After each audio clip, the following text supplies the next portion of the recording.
जय सदाशिव।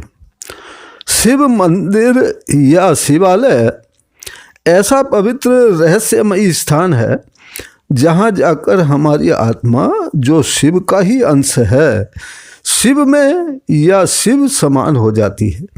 इसी को शिव दर्शन कहते हैं।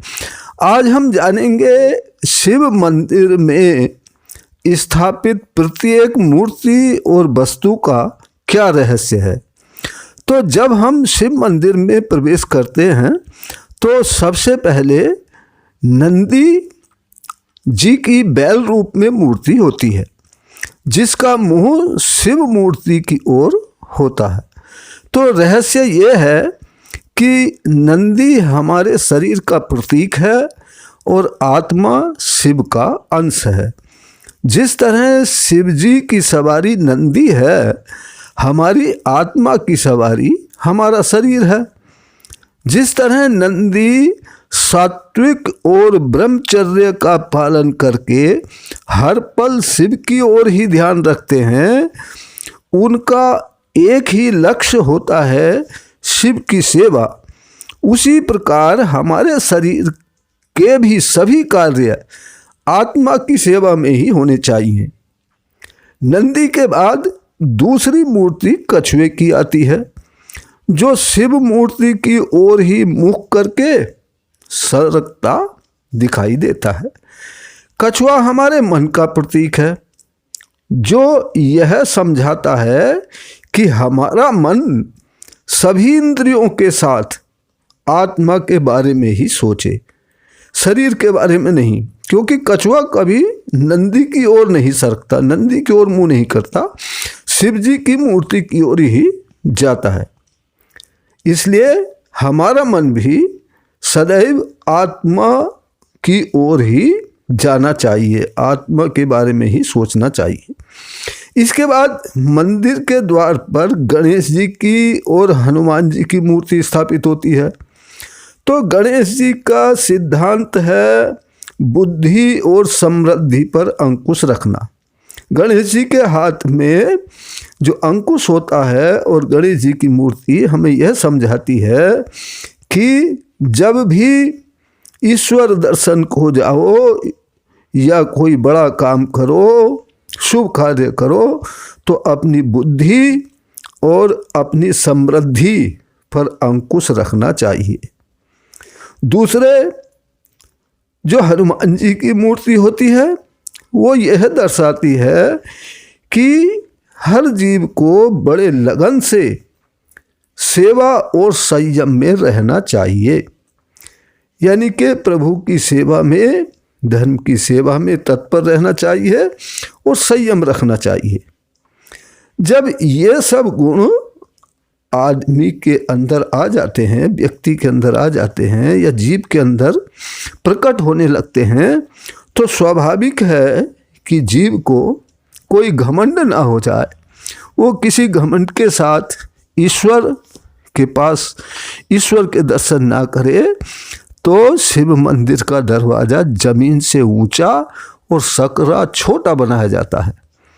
हम सिर झुकाकर और सांसारिक सामान को बाहर छोड़कर ही शिव के मंदिर में, शिव के सम्मुख पहुंचते हैं। मंदिर में शिवलिंग यह दर्शाता है कि संसार में जकड़े रहने पर भी हमारी आत्मा, हमारा मन शिव की तरह निर्विकार होना चाहिए। शिवलिंग पर गिरती जलधारा जो घड़े से या किसी बर्तन से शिवलिंग के ऊपर लगातार गिरती रहती है, वो यह बताती है, यह दर्शाती है कि हमारी आत्मा में हमेशा ज्ञान बरसता रहना चाहिए।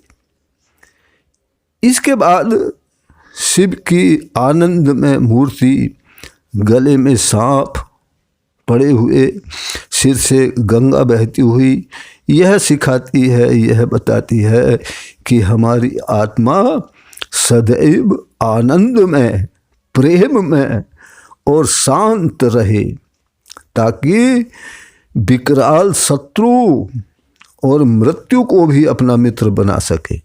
ऐसी हो जानी चाहिए हमारी आत्मा। पार्वती जी की मूर्ति शिव के साथ ये दर्शाती है कि जिस तरह पार्वती हमेशा शिव के साथ रहती हैं, उनकी शक्ति बनकर रहती हैं, उसी प्रकार हमारी आत्मा और हमारी आत्मा की शक्ति हमेशा साथ रहनी चाहिए। और मंदिर की वस्तुएं जैसे 3 दल वाला बेलपत्र है, त्रिपुंड है, त्रिशूल है, ये दर्शाता है कि हमें सब दशा में, हर प्रकार से, हर समय तीनों गुणों, रजोगुण, सतोगुण और तमोगुण, तीनों गुणों को समान रखना चाहिए। और इसके अलावा जो वहाँ पर घंटा, घड़ियाल, मृदंग आदि होते हैं, वो वाद्य यंत्र ये बताते हैं कि मस्ती के साथ प्रभु के ध्यान में लीन हमारा जीवन संगीत में होना चाहिए, हमारा जीवन संगीत में हो जाना चाहिए।